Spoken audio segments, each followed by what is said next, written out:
bagaimana kalau seandainya kita berpikirnya terbalik? Bagaimana kalau ternyata yang trouble bukan gua, tapi ternyata lingkungan gua yang trouble?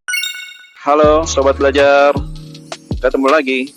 Riders sok bijak. Oke, gue pernah ada dalam sebuah kondisi di mana gue punya suatu cara, suatu ide memperbaiki keadaan organisasi gue. Tapi memang cara gue ini anti mainstream. Artinya bukan cara yang biasa atau menjadi kebudayaan di tim gue.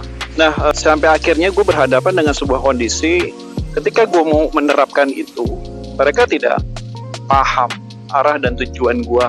Even akhirnya mereka memahami maksud gua pun terkadang sulit untuk merubah kebijaksanaan orang-orang yang dinilai senior di sana karena kebudayaan yang memang sudah lama seperti itu. Nah, tentunya gua hampir frustasi ya dengan keadaan itu gitu.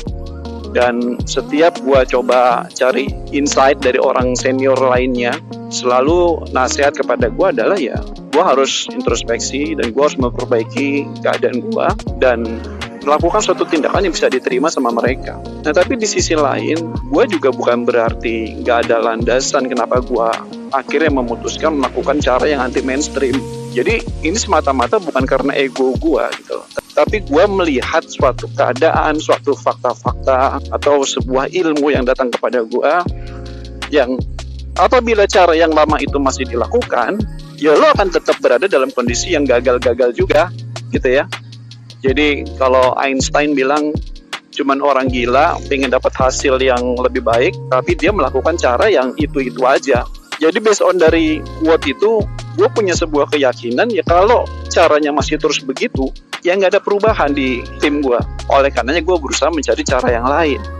Gue berusaha merubah takdir, gue berusaha merubah rencana kerja gue supaya takdirnya berbeda dari hal yang sudah pernah ditunjukkan kepada gue. Jadi poinnya adalah si organisasi gue ini tidak bisa menerima apa yang menjadi ide gue atau apa yang sudah gue laksanakan. Poinnya bukan karena mereka tidak menghargai gue, gitu ya, tapi lebih kepada kebudayaan tadi dan mungkin mereka tidak paham betul-betul maksud gue. Ya. Nah, bagaimana kalau seandainya kita berpikirnya terbalik? Bagaimana kalau ternyata yang trouble bukan gue, tapi ternyata lingkungan gue yang trouble sebenarnya, gitu ya. Jadi gue ngebayanginnya kayak ibaratnya gini loh. Gue adalah pemain musik jazz, ya.